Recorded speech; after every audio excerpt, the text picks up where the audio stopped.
अपना मुल्क अपना आइन, शक्ति संविधान की। नाज़रीन आदाब, इस्तकबाल है आपका हमारी इस खास पेशकश में और मैं हूं आपका मेज़बान मोहम्मद नौमान।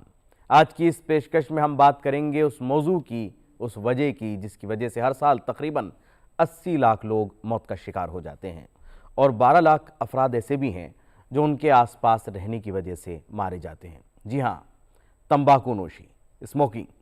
आजकल ये मुद्दा इतना ज़्यादा बढ़ गया है कि हम सब लोगों को इस पर गौर करने की ज़रूरत है। नौजवान नस्ल को तंबाकू नोशी से रोका जाए, इसके लिए 2003 में एक कानून बना और वो था the cigarette and other टबाको act, जिसके ऊपर आज की इस पेशकश में रोशनी डाली जाएगी, इस पर गुफ्तगू होगी और ताज़ा आंकड़ों पर भी बातचीत की जाएगी। तंबाकू का इस्तेमाल कैंसर, फेफड़ों की खराबी, दिल की बीमारी और फालिज समेत कई बड़ी बीमारियों का खतरा पैदा करता है और ये भारत में बीमारी और मौत की एक बड़ी वजह भी है। वर्ल्ड हेल्थ ऑर्गेनाइजेशन के आदाद-ओ-शुमार के मुताबिक भारत में हर साल तकरीबन 13.5 लाख लोग तंबाकू के इस्तेमाल की वजह से मौत का शिकार हो जाते हैं। गुज़िश्ता global adult tobacco survey India के मुताबिक भारत में तकरीबन 267 मिलियन बालिग यानी 15 बरस और उससे ज्यादा की उम्र के 28% अफराद तंबाकू का इस्तेमाल करते हैं। भारत में तंबाकू के इस्तेमाल के तरीकों में आमतौर पर इस्तेमाल किए जाने वाले प्रोडक्ट खैनी, गुटखा, तंबाकू के अलावा तंबाकू की वजह से अमवात बढ़ी है। वर्ल्ड हेल्थ ऑर्गेनाइजेशन के 39वें और 42वें इजलास में तंबाकू नोशी से होने वाले नुकसान पर गहरी फिक्र का इजहार किया गया। ऐसे हालात में बहुत जरूरी है उन कवानीन को समझना जिनके जरिए तंबाकू के इस्तेमाल पर कंट्रोल करने के साथ साथ मुल्क की नई नस्ल को इस लत से बचाने की कोशिश की जा रही है। इसी जिम्न में अहम है the cigarette and other टबाको products act 2003। इस कानून में 33 दफात हैं। इस कानून के जरिए 18 बरस से कम उम्र के बच्चों को तंबाकू के प्रोडक्ट बेचने पर जुर्माना, अवामी मुकामात पर तंबाकू नोशी पर पाबंदी के साथ स्कूल कॉलेज के करीब तंबाकू की खरीद फरोख्त पर रोक लगाना और उसकी तशहीर पर भी पाबंदी लगाई गई है। आज की पेशकश में इस अहम कानून पर गुफ्तगू की जाएगी। इस अहम मौजू पर बात करने के लिए आज हमारे साथ स्टूडियो में मौजूद हैं दो खास मेहमान। हमारे साथ हैं SPYM के एग्जीक्यूटिव डायरेक्टर जनाब डॉक्टर राजेश कुमार साहब और हमारी दूसरी खास मेहमान हैं सुप्रीम कोर्ट की सीनियर वकील मोहतरमा रेखा अग्रवाल साहिबा। आप दोनों के अलावा स्टूडेंट भी हमारे साथ मौजूद हैं जिनके सवालों को आज की इस पेशकश में हम शामिल करेंगे। सबसे पहले मैं आप सभी का आज के इस प्रोग्राम में बहुत बहुत इस्तकबाल करता हूं। राजेश जी, पहले भी हम लोग इस मुद्दे पर बातचीत करते रहे हैं। मुद्दा वाकई बहुत अहम है, हर किसी के लिए इसके बारे में इसको जानना समझना बहुत ज़रूरी है। अगर हम कानून की बात करें, कितना कारगर कानून साबित हुआ, और दूसरा सबसे अहम सवाल इसमें ये होता है कि वो क्या बैकग्राउंड था कि जब हमें ये ज़रूरत महसूस की हमने कि हमारे देश में एक ऐसा कानून होना चाहिए कि जहां हम अपनी नौजवान नस्ल को उससे रोक सकें, उससे बचा सकें। देखिए, कानून होता है उन लोगों को प्रोटेक्ट करने के लिए जो बता रहे हैं समाज में कि ये सही नहीं है, तो वो सपोर्ट करने के लिए। और मैडम कानून के ऊपर ज़्यादा कुछ बताएंगी, but as a social activist हम लोगों ने बार बार सरकार से कहा। मुझे याद है पहली बार हम लोगों ने निर्माण भवन पे डेमोन्स्ट्रेशन किया था बिल ऑफ राइट्स के लिए 91-92 में। और चूँकि मैं काफ़ी बाहर जाया करता था, 86 में जब मैं पहली बार फ्रांस गया तो मुझे कोई ऐसा व्यक्ति नहीं दिखा जो सिगरेट नहीं पीता था। और 90-91 की बात है, जब मैं वहाँ गया तो शायद मुझे कोई ऐसा व्यक्ति दिखा जो सिगरेट पी रहा था। यानी इतना बड़ा आपने खुद अपनी आंखों से तब्दीली, इतना बड़ा चेंज देखा। और उसका कारण था कानून। क्योंकि पहले किसी भी हवाई जहाज में, किसी भी मतलब ट्रेन में तो खैर होता ही नहीं था, उसमें दो सेक्शन होता था, एक स्मोकर और एक नॉन स्मोकिंग। हर होटल में कमरे होते थे स्मोकर और नॉन स्मोकर के लिए। वैसे ही एयरपोर्ट पे आप कहीं भी पी सकते थे। तो जो लोग प्रोटेस्ट करते थे, जो नहीं पीते थे या नहीं सूंघना चाहते थे, उनके लिए कोई बैकअप नहीं था। मजबूरी थी उनके लिए कि उनको वहीं बैठना पड़ेगा और कोई उपाय नहीं है ना। और आप उससे किससे लड़ सकते हैं? भाई जो पी रहा है वो बोला कैसे मेरा तो अधिकार है। तो उस अधिकार, मतलब जो नॉन स्मोकर के लिए जो अधिकार बना वो था कानून, कि अब नॉन स्मोकर कंफर्टेबली बोल सकते हैं सॉरी ये आपकी जगह नहीं है। हाँ। और नॉन स्मोकर ज़्यादा है नंबर में। तो ये इस कानून ने हम सबको बहुत एक स्पेस दिया कि हम ठोक के बोल सकते हैं कि साहब आप यहाँ स्मोक नहीं करेंगे, नंबर 1। नंबर 2, अब कम्युनिटी भी एम्पावर हो गई है, वो कहती है कि आप यहाँ पे स्मोक नहीं करेंगे। और ऑफ कोर्स मतलब देखिए हर जगह तो पुलिस नहीं हो सकता, हर जगह लीगल क्रिमिनल जस्टिस सिस्टम तो नहीं ला सकते। जहाँ रिस्पांसिबल सिटीजंस होंगे तो वो कॉल कर सकते हैं ना, 100 को कॉल कर सकते हैं। पहले 100 वाले को आप अगर कॉल भी करते हो बोला मैं क्या कर सकता हूँ। सो ये फर्क पड़ा है 2003 से और आज में। जी रेखा जी, आपने भी लंबा एक्सपीरियंस था आपका, आपने देखा है अभी कि जब ये स्टार्ट हुआ उसके बाद ये कानून आता है और उसके बाद हम चेंजेस भी देखते हैं। क्या कुछ कानून से आपको तब्दीली नज़र आई है और अभी क्या कुछ होना और आपको लगता है कि बाकी? देखिए, कानून 2003 के अंदर बना इसके बारे में, और ज़रूर बना इसीलिए क्योंकि हमारे देश में जिस तरीके से हम देख रहे थे कि जो स्मोक करने वालों की जो संख्या है बढ़ती जा रही है, और जैसे डॉक्टर साहब ने कहा कि कुछ ऐसी संख्या भी है जो नहीं स्मोक करती है और जो इसका एतराज़ करती है, तो उसकी संख्या भी बढ़ती जा रही थी कि जो लोग अपने इस अधिकार को रिकग्नाइज़ करते थे कि ये मेरा फंडामेंटल राइट है, right to life and right to good health, कि यानी कि अगर आपका अधिकार स्मोक करने का है तो मेरा अधिकार ये भी है कि मैं आपको एतराज़ कर सकूं कि आप स्मोक ना करें। तो इस परिप्रेक्ष्य के अंदर जब सरकार ने ये कानून बनाया 2003 के अंदर, बहुत चीज़ें देखते हुए लगाया। सबसे बड़ा जो है कि हमारे जो फंडामेंटल राइट है उसको भी ध्यान में रखना पड़ता है कि क्या आप किसी को स्मोक करने से रोक सकते हैं, क्या ये उसका मौलिक अधिकार है, और क्या मेरा मौलिक अधिकार है मैं स्मोक नहीं करती तो क्या मैं एतराज़ कर सकती हूँ। तो इस परिप्रेक्ष्य में जब कानून बना तो जो तंबाकू से रिलेटेड चीज़ें हैं, जैसे सिगरेट तो है ही, बीड़ी है, खैनी है वगैरह कई चीज़ें होती हैं, उनको कंट्रोल करने के लिए हुआ। और युवा पीढ़ी जो खास करके युवा पीढ़ी है जो इस तरफ बहुत ज़्यादा आकर्षक होती है, और जो हमारे देश का फ्यूचर है, उनको किस तरीके से उनकी हेल्थ को भी कंट्रोल किया जाए उसके लिए कानून बना। बहुत कारगर, तो मुझे दुख के साथ ये कहना पड़ेगा कि 2003 में कानून ज़रूर बना, परंतु बहुत ज़्यादा बोर्ड्स तो जगह जगह पर लग गए, जैसे कि 100 मीटर स्कूल के दीवार के आगे तक आप ना तो सिगरेट को बेच सकते हैं, ना आप सिगरेट को ख़रीद सकते हैं। 18 साल से छोटे बच्चे को आप शख्स को किसी को सिगरेट या तंबाकू का कोई प्रोडक्ट नहीं बेचेंगे वगैरह। जगह जगह पर नो स्मोकिंग एरियाज़ बन गए, एयरपोर्ट्स के ऊपर बन गए, पब्लिक प्लेसेस में तो आप कर ही नहीं सकते। परंतु जितना कारगर होना चाहिए था शायद वो नहीं हो पाया। उससे मुझे लगता है कि एक प्रथम वजह यह है कि जो इसके अंदर जो पेनल्टी है वो बहुत कम है। अगर जो 200 रुपये की पेनल्टी है, अगर उसको बढ़ा दिया जाए तो शायद जो गलत करने वाला व्यक्ति है उसके मन के अंदर एक डर लगेगा, नहीं तो वो उसको एक मजाक के अंदर इस बात को उड़ा देगा, लो 200 रुपये के तो फ़ाइन है, ये लीजिए। तो जब वो उसका एक मजाक बना के एक कानून का एक व्यंग्यपूर्ण तरीके से देखेंगे तो समाज के अंदर वो सही तरीके से मैसेज नहीं जाएगा। परंतु इसके अंदर मैं यही कहूँगी कि सरकार ने जो कदम है वो सही तरीके से उठाया, पर उसको और स्ट्रॉन्ग करने के लिए खास कर हमारी युवा पीढ़ी जो है, जो अगर डायरेक्टली स्मोक नहीं कर रही है, सिगरेट या बीड़ी या उसके प्रोडक्ट्स नहीं कर रही है, पर जैसे जैसे जो विज्ञान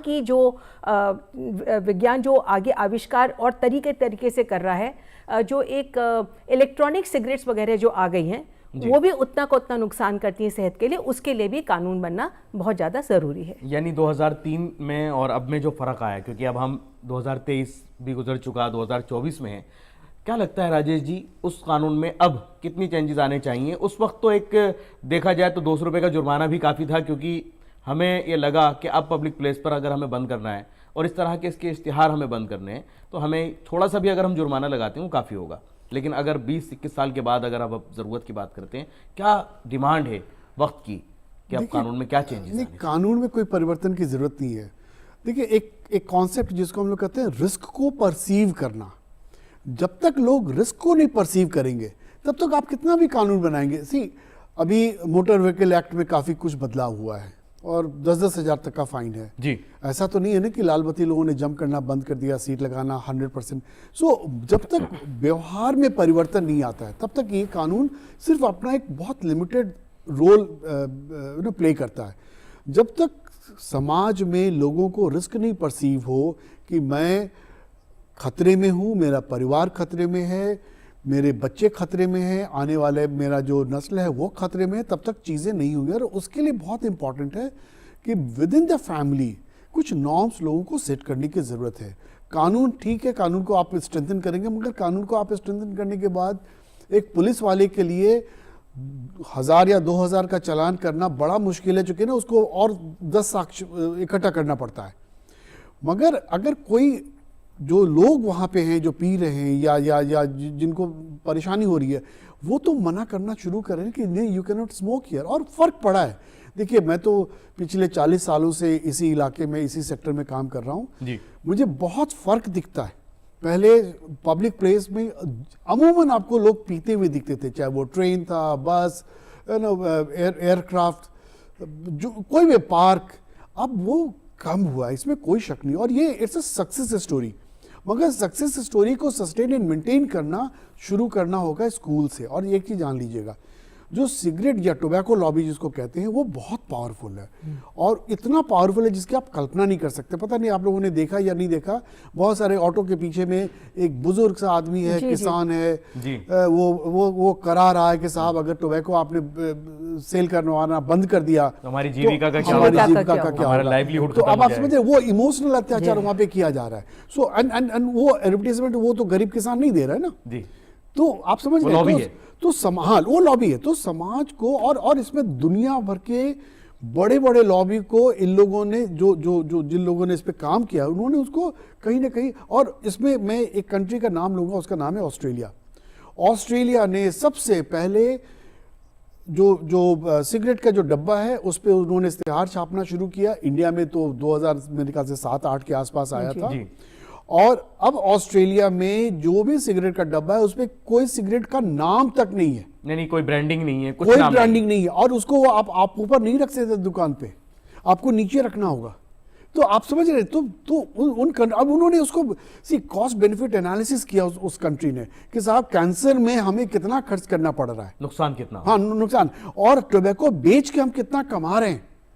तब उन्होंने रियलाइज किया, तो समाज को आगे आना पड़ेगा, समाज को आगे आना है, और ये नफा और नुकसान दोनों को देखना होगा।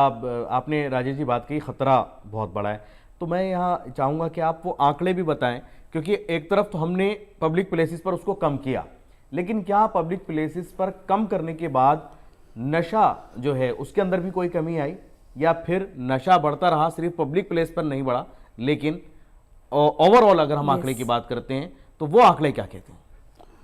देखिए, आंकड़ा तो मेरे पास कंजम्पशन का नहीं है, क्योंकि उस पर लेकिन 40 साल का जो आपका तजुर्बा है वो जरूर ये कहीं ना कहीं देखिए इंडिकेट करता है कि क्या हालात हैं। मैं बहुत पॉजिटिव हूँ, क्योंकि बहुत फर्क पड़ा है। पहले लोग एक्सपेरिमेंट करते थे, छल्ला निकालते थे। अनफॉर्चुनेटली अभी जो मैडम ने ई सिगरेट बोला, एक नई बीमारी दुनिया में आई है, उसको कहते हैं वेपिंग। हाँ, उसमें वो क्या करते हैं कि एक छोटा सा एक इंस्ट्रूमेंट होता है, उस इंस्ट्रूमेंट में नीचे तो बैटरी होता है, बैटरी के बाद एक छोटा सा एक शाफ्ट होता है जिसमें वो कुछ ड्रॉप डालते हैं, और वो ड्रॉप फिर वो इनहेल करते हैं। गवर्नमेंट ऑफ इंडिया ने बहुत प्रोएक्टिव इस पे काम किया। करीब 3 साल या 4 साल पहले उन्होंने सेल, प्रोक्योरमेंट, स्टोरेज, इंपोर्ट, ये सब बैन किया। मगर उन्होंने तो बैन कर दिया, मगर आज अगर आपको ये चाहिए तो आपको किसी भी जगह पे मिल जाएगा। सो अगेन द प्रॉब्लम है, अच्छा, और vaping is going to be major problem, क्योंकि हो क्या रहा है, उसमें वो निकोटिन डाल रहे हैं एक्सक्यूज मी, निकोटिन वो डाल रहे हैं, वो लिक्विड फॉर्म में डाल रहे हैं, वो एक्सट्रैक्ट करते हैं, वो जो ड्रॉप डालते हैं 1 या 2 ड्रॉप। अब ड्रॉप के साथ साथ नए जो केमिकल ड्रग्स हैं वो आ गया है, and which is more difficult to address and very challenging. बहुत खतरनाक, इतना खतरनाक है कि अगर हमारे पास, हमारे SPOIM के ट्रीटमेंट सेंटर में जो बच्चे आते हैं 15 साल, 16 साल, 17 साल वाले, वो स्मोकिंग, चूंकि घर में किसी को पता चल जाता है कि मैं स्मोक कर रहा हूँ, उससे वो शिफ्ट हो रहे हैं वेपिंग के। और वेपिंग में क्या कर रहे हैं, वेपिंग के साथ साथ वो क्रिस्टल डाल रहे हैं, केमिकल ड्रग्स डाल रहे हैं, और केमिकल ड्रग डालने के बाद मेंटल हेल्थ का प्रॉब्लम बहुत जल्दी पैदा होता है। वो बहुत एग्रेसिव हो जाते हैं घर में, वो मारपीट करने लग जाते हैं फैमिली के साथ, वो फैमिली के साथ इमोशनल अत्याचार करते हैं, अपने आप को हार्म करने लग जाते हैं। तो ये सब एक दूसरे के साथ लिंक्ड है देखा जाए तो दिमागी परेशानियों का एक बहुत बड़ा कारण और वजह बन करके वो सामने आ रहा है, और इस पर देखा जाए तो पेरेंट्स को भी गौर करने की ज़रूरत है, और नौजवान नस्ल को ख़ासतौर से मैं फ्रेंड सर्कल से कहूँगा कि जो भी दोस्तों का एक सर्कल होता है वो खुद ये सोचें कि अगर उनका कोई दोस्त इस नशे की तरफ जा रहा है तो आगे चलकर उसका नतीजा क्या होगा, उसका रिजल्ट क्या होगा। यहाँ पर कुछ चीज़ें ऐसी भी हैं जिनको मैं समझना चाहूँगा और आपसे भी चाहूँगा कि आप व्यूअर्स तक इस बात को पहुँचाएँ कि हम क्यों नहीं प्राइमरी लेवल्स पर ये कोशिश करें कि वहीं स्कूल्स में ही बच्चों को इस बात के बारे में बताया जाए कि नशा कितना ख़तरनाक है, इससे कैसे बचा जाए। ये तमाम ट्रेनिंग अभी तक हमारे देश में क्यों नहीं है, या अगर है तो किस स्तर पर है? बहुत अच्छा सवाल आपने किया। हमारी संस्था SPYM भारत सरकार के लिए एक मॉड्यूल डेवलप की है, नव चेतना उसको कहते हैं, और नव चेतना में ये मिनिस्ट्री ऑफ सोशल जस्टिस और मिनिस्ट्री ऑफ एजुकेशन का पार्टनरशिप है, और ये भारत के हर डिस्ट्रिक्ट में होना है। अभी इनिशियली 300 डिस्ट्रिक्ट लिया गया है, और उसमें हम लोग करते क्या है कि अच्छा, ये लाइफ स्किल बेस्ड प्रोग्राम है। इसमें रिफ्यूजल स्किल है, पीयर प्रेशर रिवर्सल है, बहुत सारे लाइफ स्किल्स हैं। It's only life skill based prevention and education programme है। इसमें हम लोग करते क्या कि जो मास्टर ट्रेनर्स हैं, जो डिस्ट्रिक्ट अथॉरिटी उनको सेलेक्ट करके हमारे पास भेजते हैं, और SCRT हर स्टेट में, जैसे NCRT नेशनल लेवल पे है वैसे स्टेट पे SCRT है, तो SCRT को भारत सरकार रिसोर्स प्रोवाइड करती है, और वहाँ पे हम इनको 3 दिन की ट्रेनिंग देते हैं। और उस 3 दिन की ट्रेनिंग के बाद ये टीचर फर्दर जब अपने डिस्ट्रिक्ट में जाते हैं या जाती हैं, तो वहाँ पे 20-20 टीचर्स को ट्रेन करते हैं फ्रॉम 20 स्कूल्स, और वो फिर स्कूल में ये प्रोग्राम शुरू हुआ है, और इसका इम्पैक्ट और पॉजिटिव इम्पैक्ट दिखने लगा है। क्योंकि बहुत हमारा जो ट्रीटमेंट सेंटर है बच्चों का, जिसमें बच्चे जो नशा करते हैं वो आते हैं हमारे पास, उन बच्चों ने कहा कि कभी हमसे किसी ने मना ही नहीं किया। हमारे लिए बड़ा अनकंफर्टेबल लगता है कि ऐसा कैसे होगा कि किसी बच्चे को किसी ने मना नहीं किया। हमने बोला माँ बाप नहीं, बोले माँ बाप को तो पता ही नहीं था कि हम लोग स्मोक करते हैं। सी मोस्टली जो फर्स्ट जनरेशन वाले बच्चे जो स्कूल जा रहे हैं, ये वो बच्चे हैं। तो ये एक बहुत बड़ा प्रोग्राम शुरू है, जिसमें भारत सरकार का जो अपना मैंडेट है, जो टारगेट है, करीब 10 लाख टीचर्स को हम लोग ट्रेन करने जा रहे हैं नेक्स्ट 2 ईयर्स में, और 5 करोड़ बच्चों को हम रीच आउट कर रहे हैं। और उसमें हम लोगों ने ऑलरेडी करीब 3-4 हज़ार टीचर्स को ट्रेन कर, मास्टर ट्रेनर को ट्रेन कर लिया, और वो फर्दर टीचर्स को ट्रेन कर रहे हैं। तो इसका एक इम्पैक्ट दिखने लग गया। वो बच्चे भी हमारे पास निकल कर आ रहे हैं जो वल्नरेबल हैं, जो बॉर्डर लाइन के केस हैं। बहुत खूब। यानी कहीं ना कहीं इस शुरुआत से ना सिर्फ वो 5 करोड़ बच्चे, वो 5 करोड़ की जो परिवार हैं, जो खानदान है, उन तक ये मैसेज पहुंच पाएगा कि इसके कितने नुकसानात हैं। रेखा अग्रवाल जी से जानना चाहूँगा, हमारी अदालतें हमेशा हर कानून से मुताल्लिक एक अहम रोल प्ले करती हैं, यहाँ तक कि जो सोशल इश्यूज़ होते हैं उस पर भी रिमार्क्स आते हैं। अदालतों ने अब तक क्या कुछ इस ताल्लुक से फैसले दिए हैं, रिमार्क्स रहे हैं कि इस पर कुछ ना कुछ होना चाहिए? देखिए, जहाँ तक हमारा कानून की बात है, जैसे मैंने पहले कहा कि इसके अंदर 200 रुपये का फ़ाइन है, पर वो ज़्यादातर क्या होता है कि बहुत दुख की बात है कि ज़्यादातर ये ऑफेंसेस जो है ये कंपाउंड हो जाते हैं। तो कानून में इसका ये प्रावधान है कि ऐसा नहीं है कि इसकी सज़ा आपको मिलेगी। तो फ़ाइन भी जो है 1 रुपये से लेकर 200 रुपये तक का है।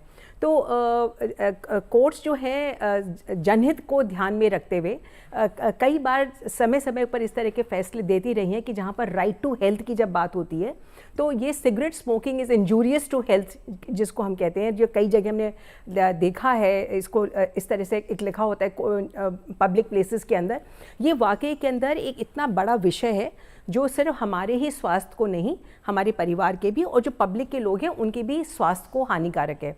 तो इसके अंदर कई बार कोर्ट्स के अंदर केसेस लोगों ने दर्ज किए हैं जहाँ पे उन्होंने चैलेंज किया है कि ये हमारे जो निजी अधिकार हैं, मौलिक अधिकार हैं, उनका जो है उल्लंघन होता है अगर आप हमें सिगरेट पीने से रोकते हैं, अगर रोकते हैं तो। और वहाँ पर कोर्ट ने बहुत सख्ती से इस तरीके के कई ऐतिहासिक फैसले दिए हैं समय समय के ऊपर, जहाँ पर उन्हें कहा है कि नहीं, आपके जो मौलिक अधिकार हैं, आपके फंडामेंटल राइट जो है वो दूसरे के फंडामेंटल राइट का उल्लंघन नहीं कर सकते, that is right to health. अगर उसका राइट टू हेल्थ जो है दूसरे व्यक्ति का, वो कहीं पर आप उसका खनन करते हैं तो आपको अपनी सिगरेट स्मोकिंग को रोकना होगा। और इसलिए जिसको हम कहते हैं पब्लिक कंट्रोल ऑफ बिजनेस, तो कानून के अंदर पब्लिक कंट्रोल ऑफ बिजनेस को ध्यान में रखते हुए कोर्ट ने गाइडलाइंस इशू कर रखे। ये गाइडलाइंस भी जो है, जो चैलेंज हुए हैं कोर्ट के अंदर कि भाई 100 गज की दूरी के ऊपर आप हमें सिगरेट अगर बेचने नहीं देते हैं तो आप मेरे को व्यापार करने का अधिकार है, उसको आप रोक रहे हैं, या मैं जब मर्जी मैं कहीं पर भी सिगरेट खरीदना चाहता हूँ, मैं 100 गज की दूरी तक क्यों नहीं खरीद सकता, या मैं एयरपोर्ट पे स्मोक करना चाहता हूँ तो मैं क्यों नहीं कर सकता, या रेलवे स्टेशन पे क्यों नहीं कर सकता। तो इन बातों को ध्यान में रखते हुए कोर्ट ने अपने फैसलों के अंदर पहली बात तो 2003 के जो कानून हैं उसको फंडामेंटली अपहोल्ड किया है कि वो अनकॉन्स्टिट्यूशनल नहीं है, वो गैर संवैधानिक नहीं है।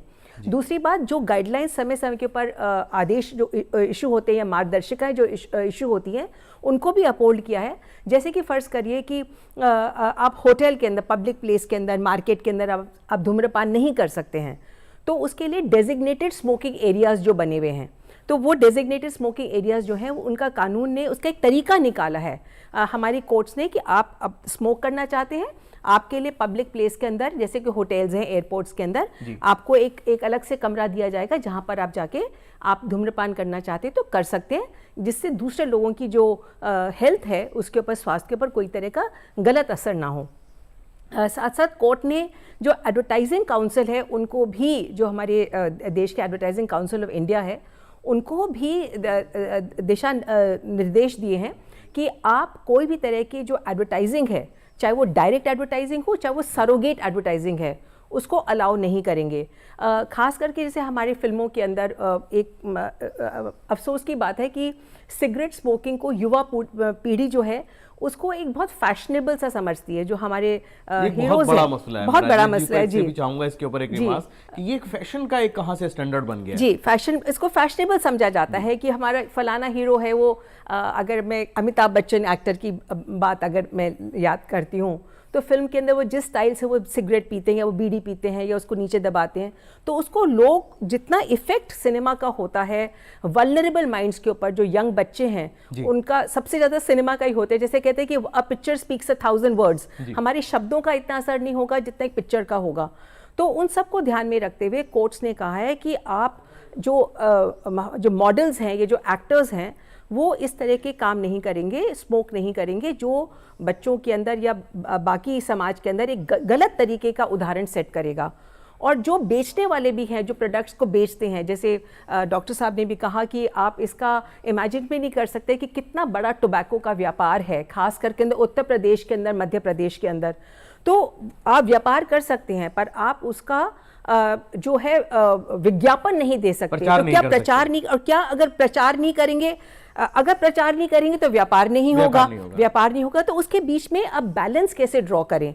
तो जो भी इस तरीके के जो गाइडलाइंस इशू होते हैं कि आप इसका प्रचार नहीं कर सकते, आप सरोगेट एडवर्टाइजिंग नहीं कर सकते, आप एक्टर्स एंड एक्ट्रेसेस को या मॉडल्स को इसमें यूज़ नहीं कर सकते। और कई बार होता है कि आप सिगरेट का नाम नहीं लेते, जैसे खासकर कि अगर मैं बात करूं, शराब की बात करूं, तो हमारे देश में शराब की भी एडवर्टाइजिंग अलाउड नहीं है, पर आप उसकी सरोगेट सेकेंडरी एडवर्टाइजिंग करते हैं। जैसे आप कई बार देखेंगे कि बड़े बड़े एक्टर्स जो हैं वो शराब का विज्ञापन करते हैं, पर वो शराब का नहीं होता, अल्कोहल का नहीं होता, उसके नीचे लिखा होता है फलाना कैसेट्स, जैसे कोई म्यूजिक कैसेट्स लिख के उसका विज्ञापन करा जाता है। तो और उसमें एक्टर्स होते हैं, पर जो समझदार व्यक्ति होता है, जो उस लाइन को समझता है, वो समझ जाता है कि ये म्यूजिक कैसेट्स का या किसी चीज का नहीं है, ये एडवर्टाइजमेंट तो खास करके मैसेज इज कन्वेड। तो इस तरह की जो एडवर्टाइजिंग है, ये सिगरेट के लिए भी या कोई भी इस तरह के जो मादक पदार्थ हैं, जो सिगरेट नहीं हो पर उसके, जैसे डॉक्टर साहब ने वेप के बारे में बताया, आजकल वेपिंग जो है बहुत कॉमन हो गया है। और ये जो एक और जो फैशनेबल चीज़ जो है आजकल, वो है शीशा। तो आप दिल्ली के बड़े बड़े जिसको शीशा बार्स के अंदर जब जाएंगे तो पहले तो बहुत ओपनली होता था, अब वही है कि उसको फ्लेवर्ड सिगरेट्स के, उसका सिगरेट नाम नहीं लिया जाएगा, उसको फ्लेवर के नाम से, उसका एप्पल का फ्लेवर है या किसी और चीज़ का फ्लेवर है, उसको करके उसको सेकेंडरी मार्केटिंग करी जाती है। आप बड़े बड़े शहरों के अंदर आप देखेंगे, क्या कानून क्या कहता है सेकेंडरी मार्केट के लिए, कानून क्या कहता है, क्या सेकेंडरी इसके ऊपर भी बैन? उसके लिए बैन है, परंतु जिसको कहते हैं कि इसको गलत काम करना हो तो वो पतली गली से अपना कोई तरीका निकाल लेते हैं। और सरकार इसके तो इतने कठोर अभी तक जो है रूल्स नहीं निकाल पाई है, क्योंकि आप जब गलत काम कर रहे हैं तो आप उसके अंदर नाम उसमें सिगरेट का दे ही नहीं रहे हैं, आप उसके अंदर एप्पल फ्लेवर की अगर आप कोई शीशा बेच रहे हैं तो उसमें आप उसको पूरा कैमोफ्लेज कर देते हैं कि इसके अंदर कोई मादक पदार्थ है। तो गलत करने के 100 तरीके निकल आते हैं व्यापार करने के लिए। कहते हैं कि ना कि एक और कहावत कहा जाती है कि there is nothing like show business, there is no business like show business. लेकिन अब सारी चीजें हैं, इन तमाम चीजों को भी शामिल करना पड़ेगा, क्योंकि जिस तरह से हालात तेजी से बदल रहे हैं उस तरह से ज़रूरत समाज को समझने की भी है, समाज को ये जानने की भी है। इस नशे की लत को और इस वबा को, इस बीमारी को क्लास वाइज भी समझने की कोशिश करेंगे। यहाँ वक्त है एक छोटे से ब्रेक का। वक्फे के बाद हम फिर हाजिर होते हैं।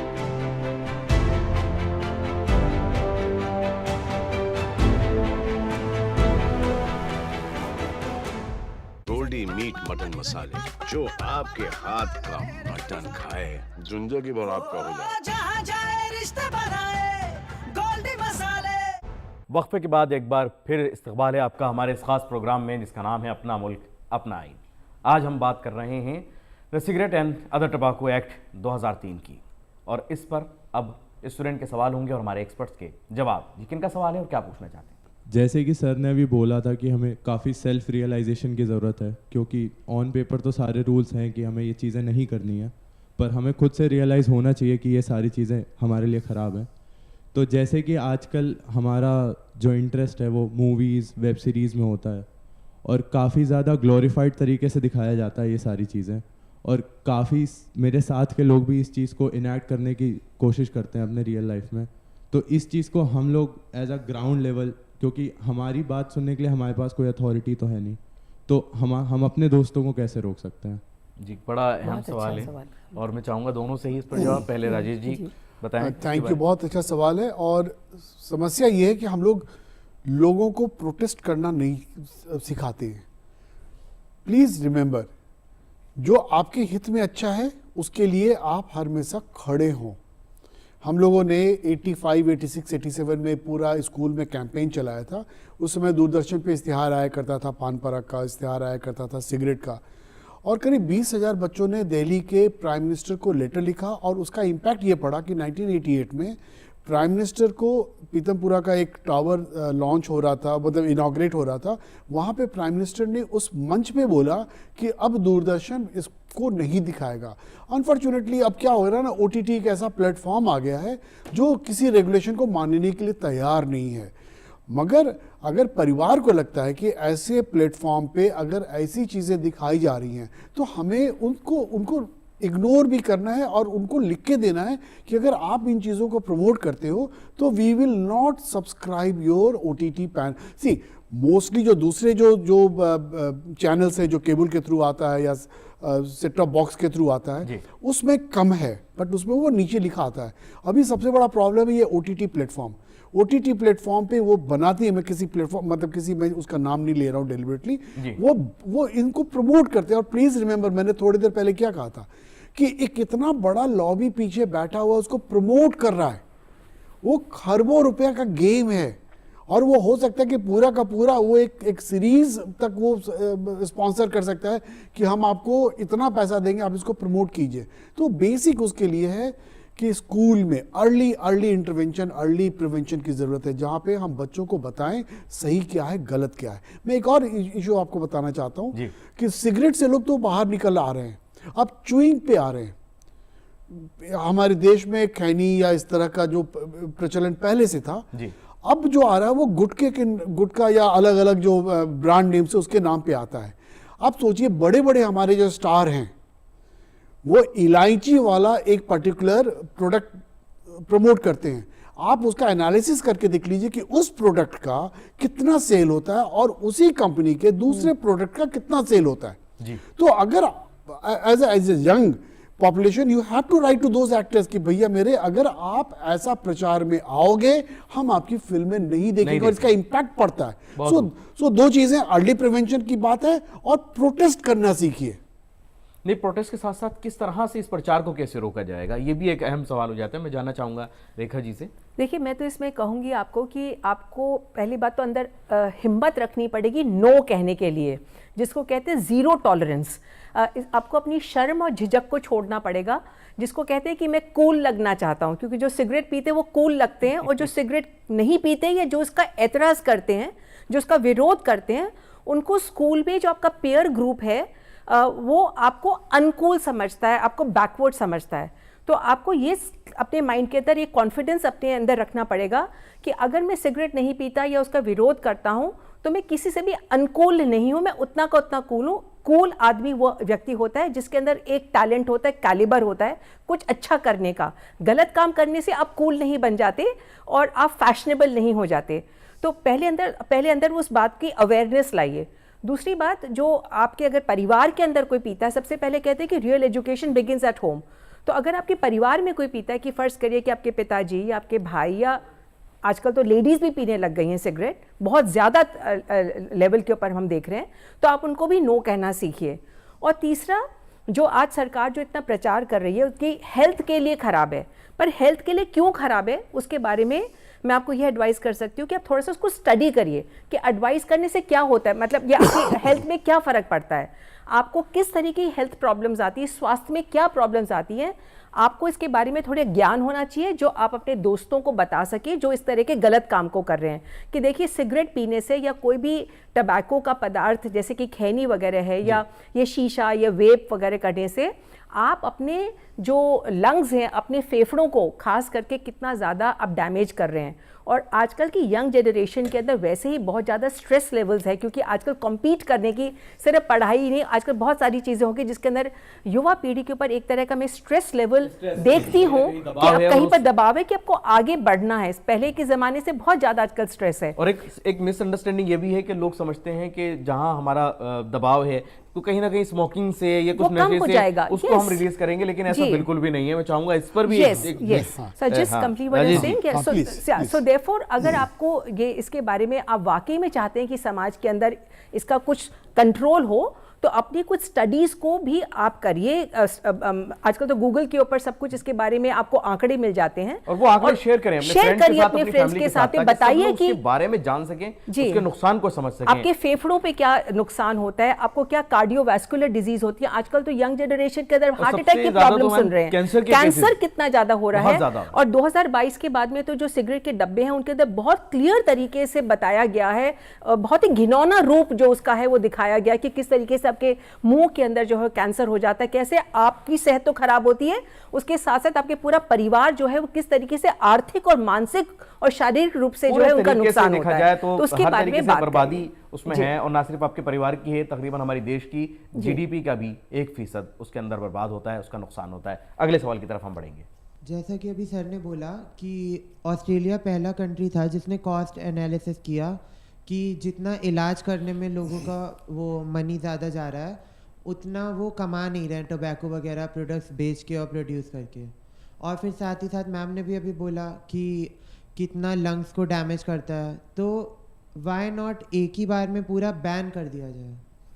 थोड़ा सा स्ट्रिक्ट एक्शंस है, बट क्योंकि कॉस्ट एनालिसिस बेनिफिट किया सर ने, उसके हिसाब से भी नुकसान ज़्यादा हो रहा है इसको बेच के कंज्यूम करके, क्यों नहीं एक ही दफ़ा के अंदर सबको बैन किया जाए। जी बहुत अच्छा सवाल है। और जनरली जब हम लोग स्कूल्स और कॉलेजेस में जाते हैं तो पहला सवाल ये होता है कि सरकार इसको बेचने के लिए अलाउ क्यों करती है। जब आप लीगली जब आप बेच रहे हैं तो आप कंट्रोल कर सकते हैं, उसको कंट्रोल कर सकते हैं, टैक्स लगा सकते हैं, उसके आवर्स को आप कंट्रोल कर सकते हैं कि कब आप बेचोगे, कितना बेचोगे, सिंगल बेचोगे या पूरा पैकेट बेचोगे, तो बहुत सारे रेगुलेशंस उसके साथ आता है।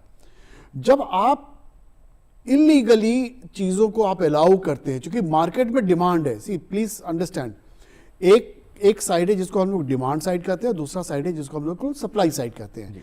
कि अगर मार्केट में डिमांड है तो सप्लायर तरीका ढूंढेगा उसको सिगरेट देने के लिए, और इस देश में इलीगल सिगरेट का जो इंपोर्ट है वो बहुत ज़्यादा, ये अगर आप गूगल करेंगे तो आपको एक डेटा भी मिलेगा। तो अगर सबसे अच्छा तरीका है कि अर्ली प्रिवेंशन, स्कूल में बच्चों को बताएं, जैसे सर ने अभी शुरू में बताया कि 80 लाख लोग दुनिया में मर रहे हैं। 80 लाख को अगर मैं थोड़ा सा सिंप्लीफाई करूं तो करीब 80 जहाज डेली क्रैश हो रहा है, उसका इंपैक्ट आप देखिए जी। और उसके साथ साथ उसका जो परिवार है, उसके परिवार में जो भी पैसा है वो कैंसर के इलाज पे या उसे एसोसिएटेड जो बीमारियां उसके इलाज पे वो खर्च कर रहा है।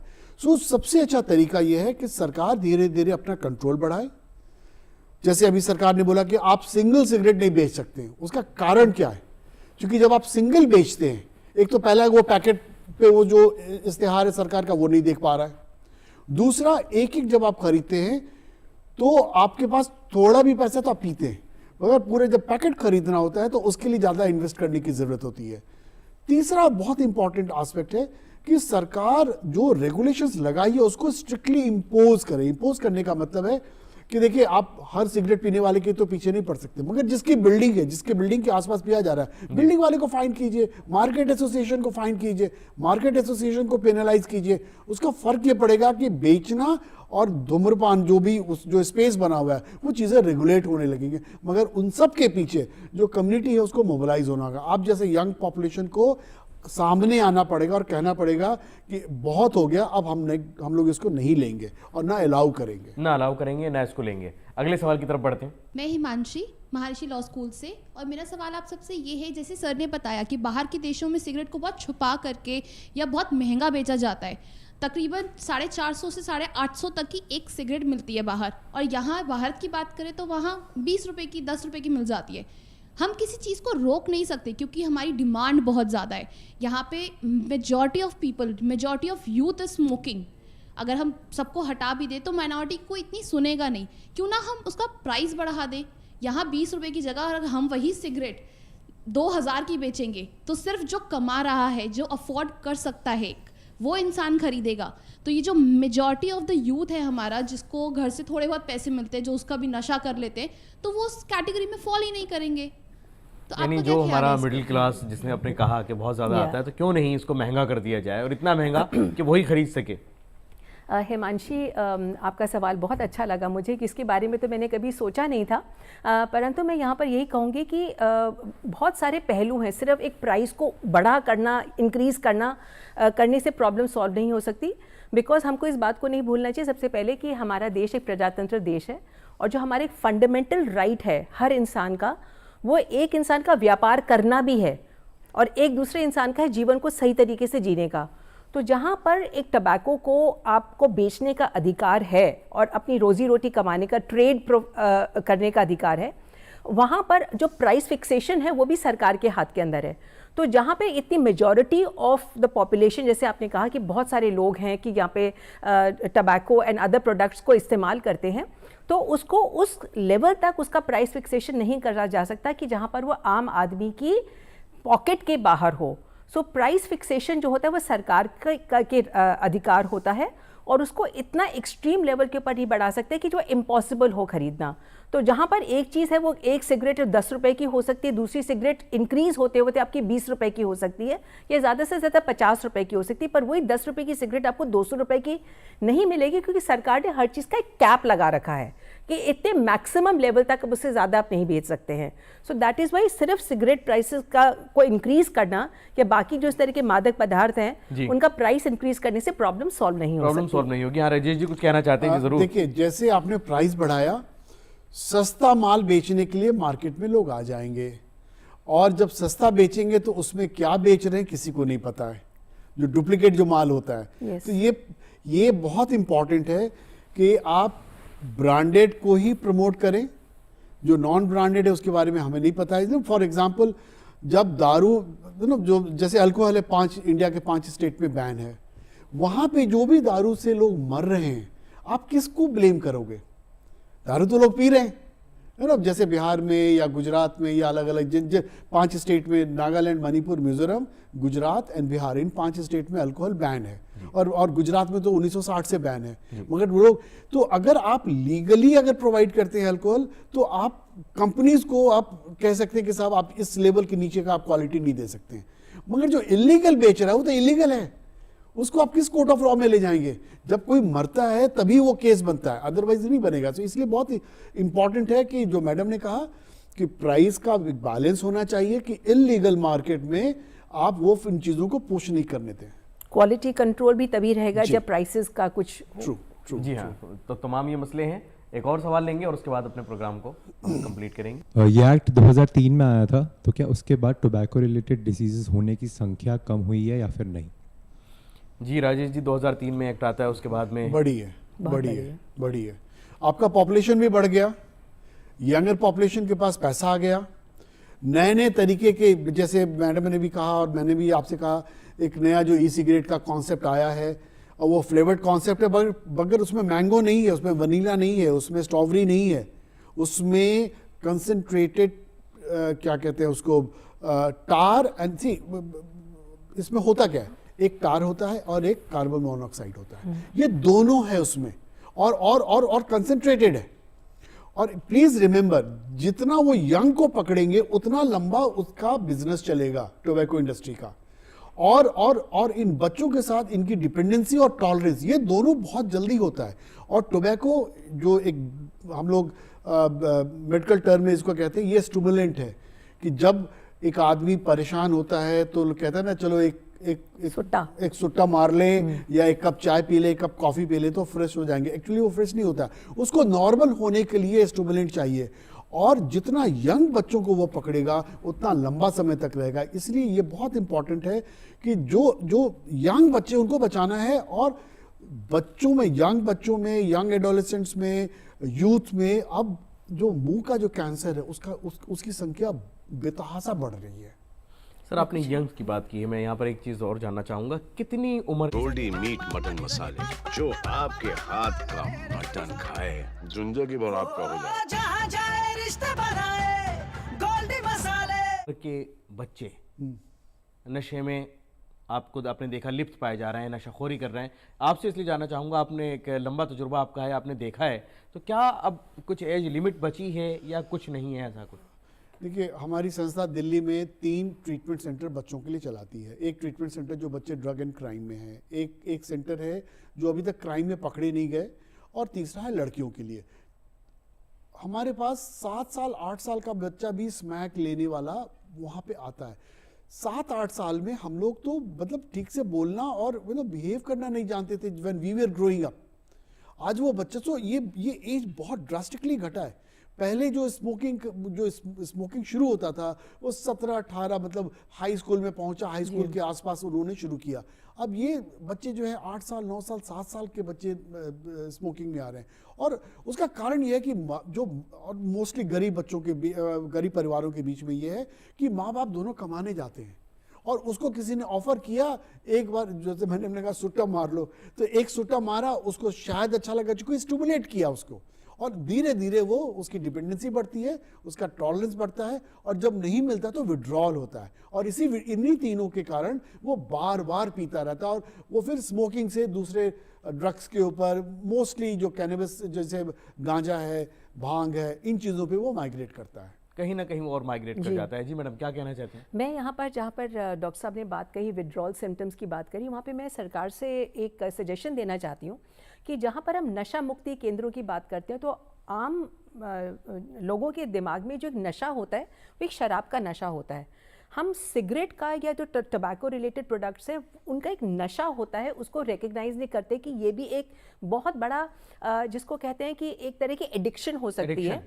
और उसके लिए जो नशा मुक्ति केंद्र है, सरकार से मैं यहाँ पे ये गुजारिश कर सकती हूँ कि इसको भी रिकग्नाइज करें कि इसको नशा मुक्ति केंद्रों में किस तरीके से लोगों को लेके जाएं, जहां पर जो अपना ट्रीटमेंट कराना चाहते हैं या आज ट्रीटमेंट नहीं कराना चाहते, तो उनको किस तरीके से प्रोत्साहित करा जाए कि देखिए आप कुछ गलत काम, इलीगल काम नहीं कर रहे हैं, आपको सिर्फ राइट पाथ पर आने की ज़रूरत है।